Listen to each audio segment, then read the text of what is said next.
오늘 배울 이 충은 총 6가지가 있습니다. 굳이 이제 구분하자면 생지충, 왕지충, 고지충 해서 세 종류로 나뉘고요. 생지충은 역마라고도 부르고, 또 왕지충은 도하라고도 부르고, 또 이렇게 고지충은 화계라고도 이렇게 부릅니다. 그래서 뭐 명칭 자체는 중요한 게 아니지만 그래도 명칭은 다 알고 계셔야 되는 거고. 자, 우선 충이라는 글자, 뭔가 충, 이게 글자로 보면 그냥 빌충이에요. 빌충. 뭔가 비어있다라는 그런 의미가 있습니다. 근데 우리가 보통 느끼기에는 뭔가 부닥쳐서 깨질 것 같은 그런 어떤 느낌 아닌 느낌이 들죠.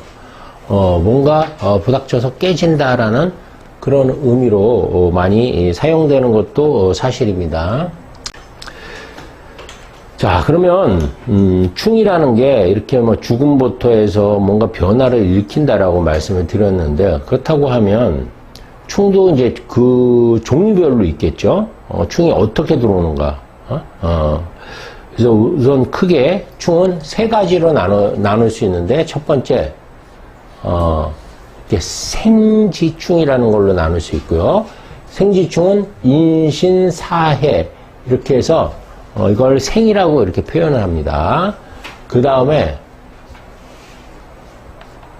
왕지라는 표현을 씁니다. 자오묘유를 왕지충이라고 이렇게 표현을 해요. 자오묘유. 그 다음에 이제, 우리 토를, 진술충미를 뭐라고 하냐? 고지충이라고 이렇게 이름을 붙입니다. 고지충. 고는 혹은 뭐, 묘라는 이름으로도 붙여요. 묘. 무덤이죠, 무덤. 그래서 묘라는 것은 주로 사람한테 쓰이고, 그 다음에 이제 고라는 것은 이제 물건한테 주로 쓰이는 용어다라고 보시면 돼요.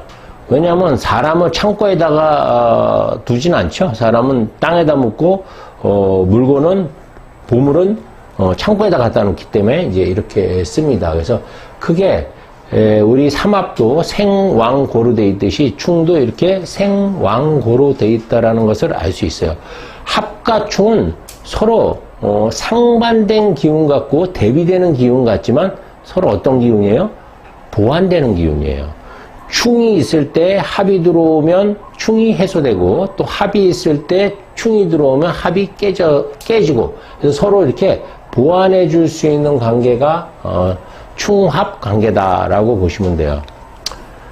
합이 너무 많은 것도 좋은 게 아니지만 충도 이렇게 많은 것은 합이 많은 것보다도 훨씬 더 나쁜 작용을 많이 하겠죠. 충이 너무 많다라는 것은 뭐 하나도 제대로 흘러가는 게 없겠죠. 만나는 사람마다 전부 다 싸우고, 만나는 사람마다 전부 다 갈등을 빚고, 만나는 사람마다 전부 의심하고 보면 그 사람 인생 자체가 너무 힘들지 않겠어요? 그렇죠?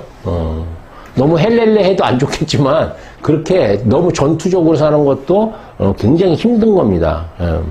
왜 그러면 충이라는 것은 전투적으로 변할까를 한번 잘 생각해 보세요. 제가 뭔가 긴장한다고 했잖아요. 비어있는 걸 채우고 싶다라고 했잖아요. 그죠?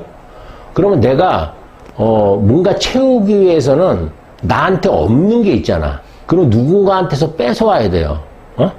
그러려면 긴장하고 계산하고 욕심이 생기겠죠. 그거 자체가 본인을 힘들게 만들고 예민하게 만드는 거거든요. 뭐 우리가 도둑질은 안 하지만, 우리가 만약에 도둑질을 한다고, 도둑놈 입장에서 도둑질을 하는데 제가 갖고 있는 걸 내가 뺏어오고 싶어.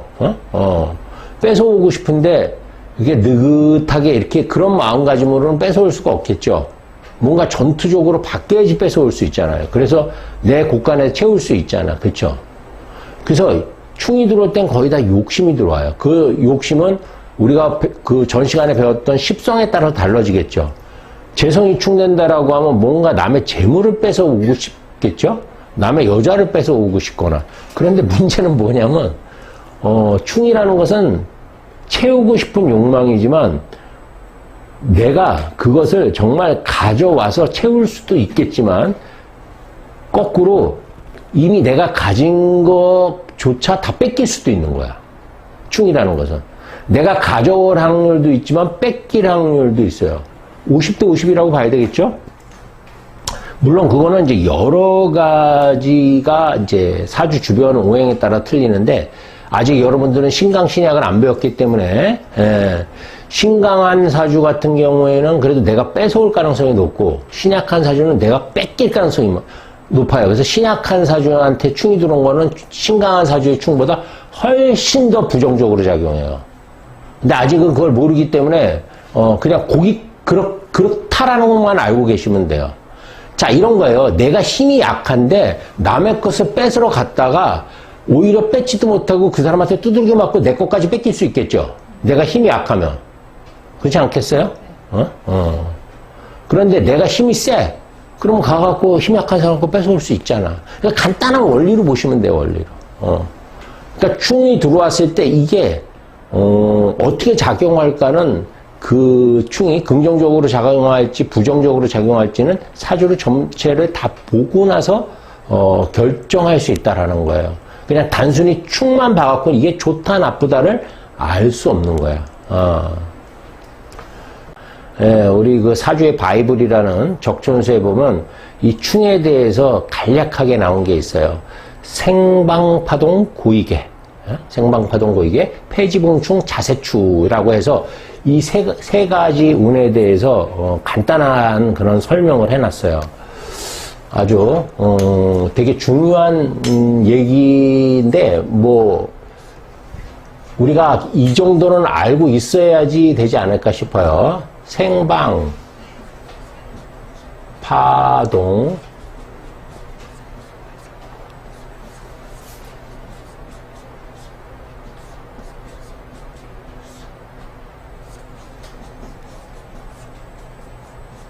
자, 이것은 생, 방, 파동, 고이계.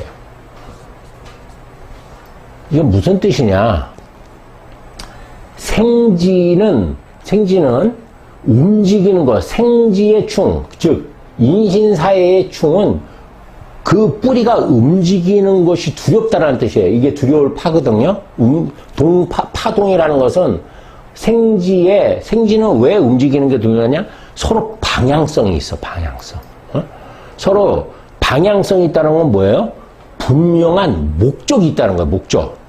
생지의 충은 목적이 가미돼.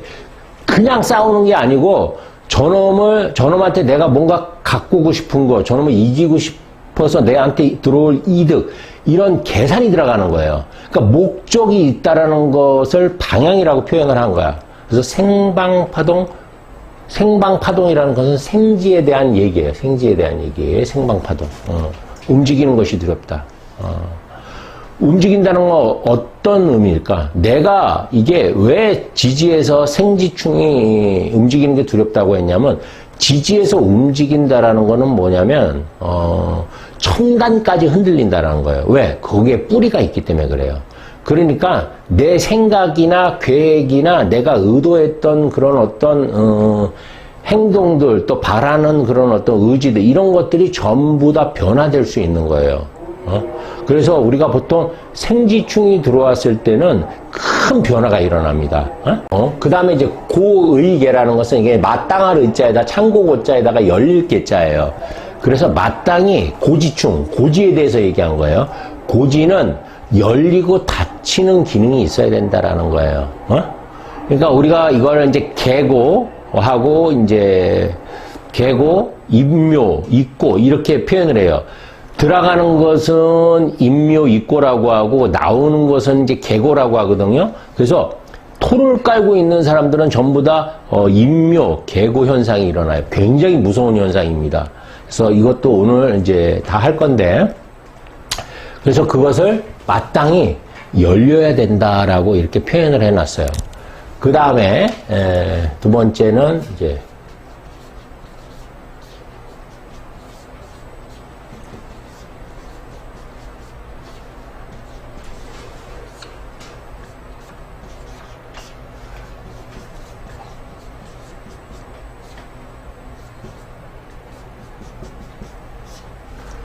이것은 폐지, 봉충, 자색추라는 걸로 표현을 해놨어요. 이건 폐지라는 것은 옛날에는 폐지를 뭐라고 했냐면 도화라고 했어요. 도화살이라는 게 굉장히 안 좋은 살이에요. 예전에는. 뭐 지금은 도화살이 있으면 뭐 좋다라고 하는데 지금도 도화살은 안 좋은 거예요. 좋으면 살이라고 안 했겠죠? 살이라는 말 자체가 안 좋다라는 거거든요. 그 중에서도 가장 안 좋은 살이 이 도화살이라고 해서 폐지라고, 폐한다. 이게 폐할 폐자거든요. 폐가 망신한다, 폐한다라는 뜻을 갖고 있는 거예요. 옛날에는 그래서 도화를 왕지를 뭐라고 했냐면 폐지라고 이렇게 했어요. 폐지. 죽는 폐지가 아니라 폐할 폐자, 폐지. 폐지 봉충. 그러니까 폐지가 봉충, 충을 만나면 자세히, 이게 자세히 볼 자자예요. 그 다음에 그 세밀하게 볼 세자, 그 다음에 투명할 추자. 그래서 자세히 봐야 된다, 폐지는. 왜냐하면 폐지가 왜 자세히 봐야 된다라고 했냐면, 폐지는 둘 중에 하나는 누가 죽어야 돼, 끝나. 왕지이기 때문에. 서로 가장 중요한 기운들이잖아요. 그러니까 누가 죽는지 살펴야 돼. 어쨌든 왕 잡히는 거야, 이거. 폐지는 왕끼리의 싸움이야. 그러니까 아주 자세히 살펴야 돼요. 왕이니까. 그래서 이렇게 돼 있습니다. 그러니까 되게 짧게 돼 있어. 짧게 돼 있는데 이 안에 함축되어 있는 그런 의미들을 잘 생각해야 돼요. 즉, 생지는 움직이는 것이 두려운 거고, 고지는 열렸다 닫혔다가 들어갔다 나왔다 하는 것이 중요한 것이고, 그 도화충은 누가 이기는지 자세히 봐야 돼. 둘 중에 하나는 완전히 져야 되니까, 패해야 되니까, 패한 쪽이 어느 쪽인지 자세히 살펴라는 그런 의미예요. 적천수에서도 요 정도로밖에 안 나왔어. 충에 대해서. 우리가 보통 이제 수코충비라는 말을 많이 쓰는데, 이 충에서의 특징이 뭐냐면, 수코충비라고 들어보셨어요? 수코충비? 충이라는 것은 수코충비를 정말 조심해야 돼요. 거의 고서 보면 수코충비 때 거의 다 죽어. 사람이 죽는 게. 수코충비.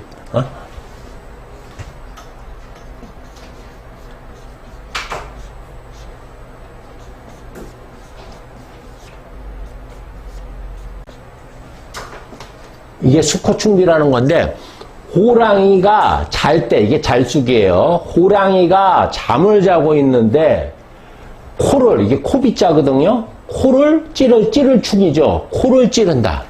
잠자는 호랑이의 코를 찌른다라는 그런 의미예요. 잠자는 호랑이의 코를 찌른다. 여러분들 잠자는 호랑이의 코를 찌르면 어떤 일이 벌어질까?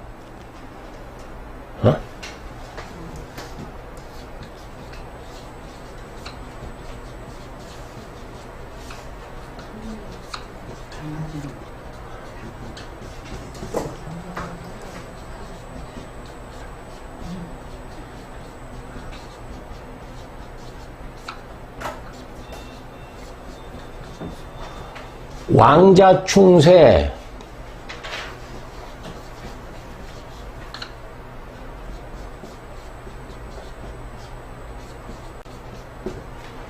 왕자충세 쇠자발이라는 게 이제 수코충비 얘기예요. 왕한 자가 약한 자를 건드리면, 때리면, 충하면, 그러니까 강한 세력이 있잖아. 남자가 여자를 때리면이라도 되겠지. 100km 나가는 사람이 50km 나가는 사람을 때리면 어떻게 된다? 쇠자발. 약한 자는 그 뿌리가 다 뽑혀서 죽어버린다는 소리예요. 이거는 이 적천수의 가장 큰 명언이기도 한데, 이게 수코충비를 얘기하는 거야.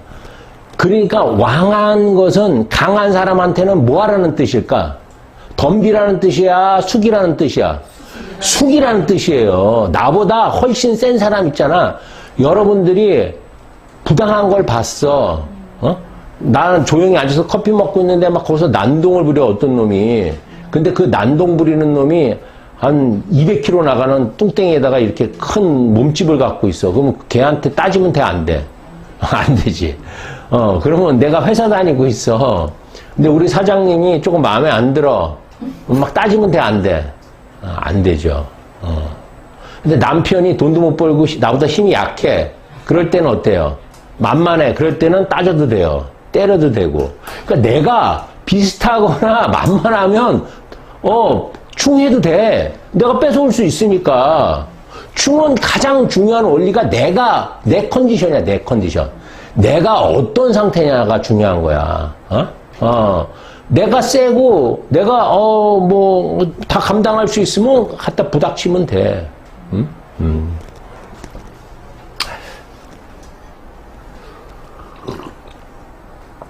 저도 어렸을 때 그런 경험이 있는데, 어렸을 때 저도 싸움 같은 건 진짜 잘 안 했는데, 아주 우리 반에 되게 등치 큰 애가 하나 있었는데, 걔가 저를 다른 애들도 괴롭히고 저도 너무 많이 괴롭혀갖고, 하루는 마음을 먹고 있는 힘을 다해서 주먹으로 얼굴 한 대 빵 때렸거든요. 나한테 뭐라고 하는 애를. 근데 애가 끔찍도 안 하는 거야. 그래서 너무 놀라서 그냥 바로 그 자리에 도망을 갔어요. 도망을 간 적이 있었는데, 애기 때야, 애기 때. 그렇게 너무 큰 애는 때리면 도망가야 돼. 그 다음에는 그 맞서 싸우면 죽는 거야. 그게 바로 왕자충세 쇠자발이에요. 그러니까 운에서도 어떻겠어? 예를 들어서 이렇게 되게 강한 내 어떤 세력이 있는데 운에서 약한 게 들어와갖고 딱 강한 걸 건드리면 어떻게 되겠어요?